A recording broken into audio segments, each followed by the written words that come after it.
Welcome to class 9 of Secretarial practice.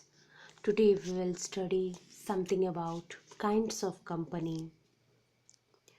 So kinds of company is divided into four. So one is on the basis of incorporation. So we have three types: chartered company, statutory company, registered company. On the basis of liability, company limited by shares, company limited by guarantee, unlimited company. On the basis of public interest, private company, public company, and government company. And other companies like holding and subsidiary company, foreign company, one-man company, association not for profit. So all these companies we are going to study in detail. First is on the basis of incorporation. First is chartered company. So chartered company is created by Royal Charter. So who is Royal Charter? Royal Charter is a head of the state. So it may be king, queen, royal or emperor. So what they do? They are going to grant some special or sanction some special grant for forming a company so that the company may conduct some commercial activity.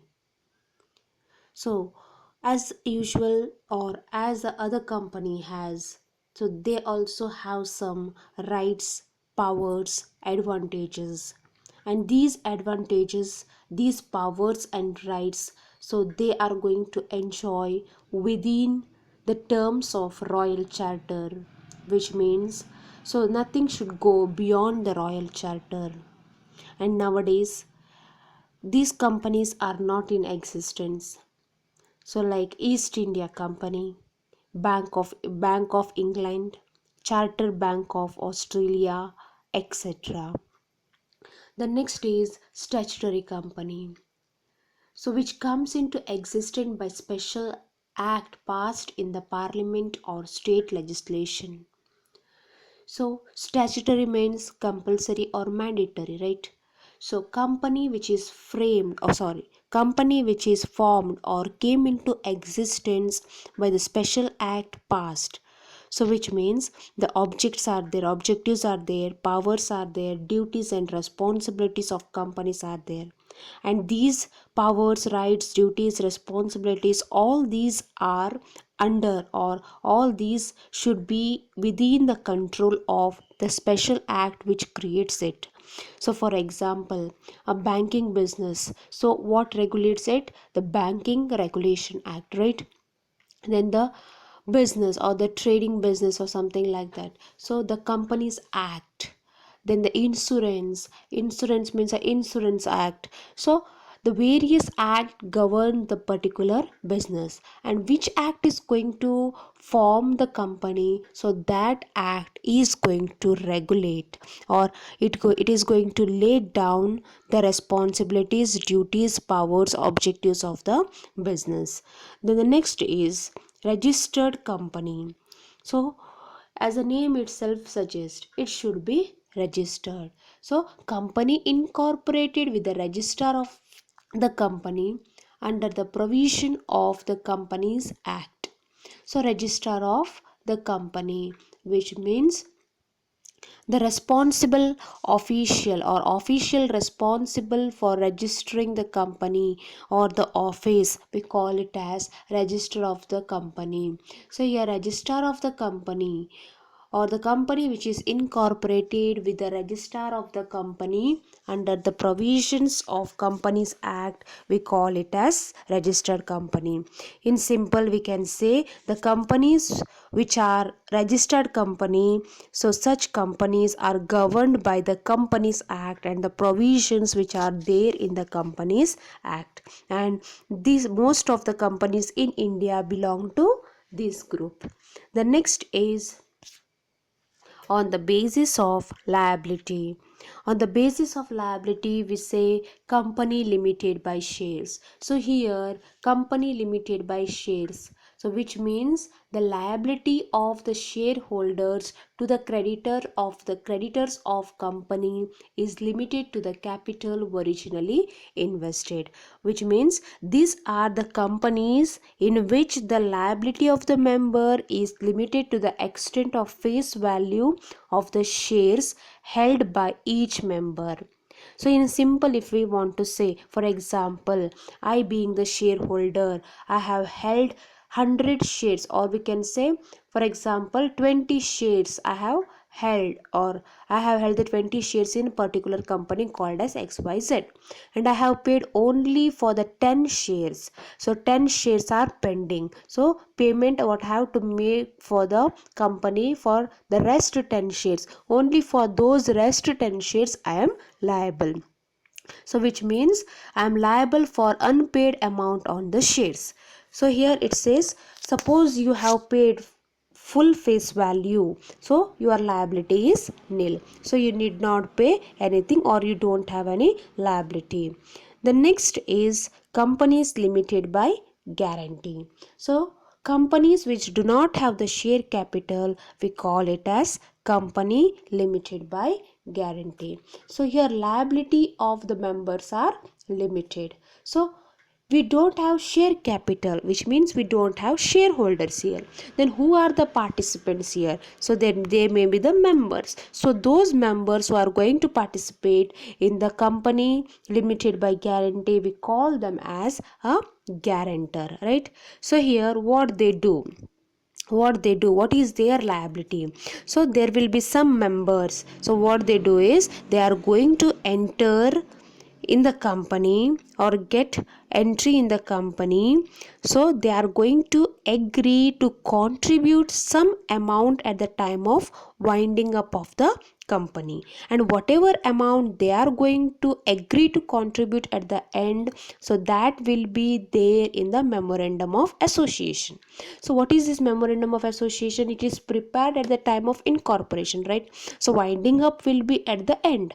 Yes, surprising is whatever amount you are agreeing to contribute at the end, so that is decided in the beginning itself. So mostly these companies or such companies are mostly which companies? So non-trading company or non-profit making companies. So non-profit making companies, what may be their objective? So it may be to promote the art, to promote the science, so to promote the culture, sports, etc. So we have already studied company limited by shares. So what is their purpose? So their purpose is to make the profit, right? So these are usually the trading companies. So company limited by shares are usually the trading companies working to earn profit. So here what happens? Companies limited by guarantee, so these are non-profit or non-trading companies. So their main focus is to promote the art, science, culture, sports, etc. So I said we don't have share capital here. So from where the finance comes? So in absence of share capital, so they are going to raise the finance like entrance fee, membership fee, donation, etc. Then the next is unlimited company. So unlimited company, we are going to we are studying on the basis of liability, right? So unlimited, which means the liability of shares, the liability of members is unlimited, which means there is no limit. So we cannot say yes, your liability is this much and your liability is this much. No, so we cannot say like that. So what interest the member is having on the company, so based on that your liability will be there. So members are liable for the company's debt in proportion to their respective interest in the company. So in unlimited company, no limit on the liability of its members. So members are liable based on their respective interest in the company. So here company do not impose any liability or limit on the liability of its member. So here in this unlimited company, or the company's article will state how much number of members should be there, or how much number of members are there at the time of registration. So if there is share capital, how much amount of share capital is there. So all such things should be mentioned clearly in the articles of association. The next is on the basis of public interest. So on the basis of public interest, we have private and public company, right? Private company, so privately held company, we call it as private company. So it is a business whose shares are not traded in the stock exchange. So we cannot trade the private shares in the stock exchange. So public company which is issue or which issues the securities through IPO and trade its security or stock in one, at least in one stock exchange. So which means here IPO means initial public offering, which means you can offer to the public, right? So initially when the new shares are issued by the companies, so you can invite the public for the subscriptions. So to be called as private company, so there should be minimum paid up capital of rupees 1 lakh, and if you are a member, you are not allowed to transfer the shares. So all these things are there. So public company and private company in detail I will deal while, or I'll tell you while dealing the difference between the public and private company. Okay, what are the criteria to be called as private company, so what are the conditions are there to be called as public company and all. So I'll explain you in detail in difference. The next is government company. So government company holds not less than 51% of share capital. So here not less than 51% of share capital. It is held by the central government or the state government, or partly by both central and state government. So here when the company is held, or more than 51% of share capital is held by the government, so then it is called as government company.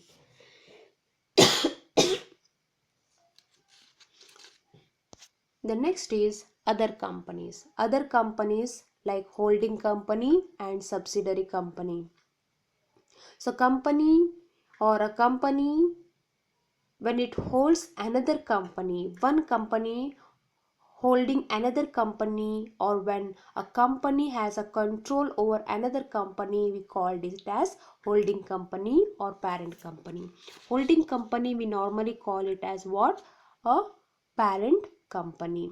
So subsidiary company is the daughter company, so that is owner or owned and controlled by another company, owned and controlled by another company. So only when there is a subsidiary company we can identify the holding company, right? So here it is said the company which is controlled is known as subsidiary company. The company which has control over another company is called as holding company. So to be called as holding company, so what conditions should be fulfilled? So the company will have a board, right? So board will be controlled by another company. So when the board is controlled, when the board of a subsidiary company is controlled by another company, so which is called as holding company, what happens? So the other company, which means the holding company, has a right to appoint or remove all the majority of the directors. And to be called a subsidiary company, holding company should have more than 50% of its total equity share capital, and 50% of total voting power. So here for example, when a company, one company is a subsidiary company of any other, and that the subsidiary company and the other subsidiary companies. So for example, company A or company P is a subsidiary of company Q, and the company Q is subsidiary of company R. So which is the holding company now? So I repeat, company P is subsidiary of company Q. Company Q is subsidiary of company R. So which is the holding company? So R is the holding company, and A, which comes a subsidiary of Q, or P, the subsidiary of Q, is a subsidiary of C also.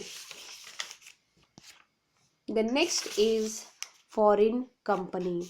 So foreign company, incorporated outside the country, we call it as foreign company, right? So here incorporated outside the country, but what happens? So it has some established place of business in India. So such companies we call it as foreign company. So then one man company. One person hold the entire share capital of the company, we call it as one man company, and this is perfectly valid in the eyes of law, right? So what it does, only one person will have the bulk of the share capital and enjoys the full control over the company. So one person is going to hold the entire shares of the company or entire share capital of the company.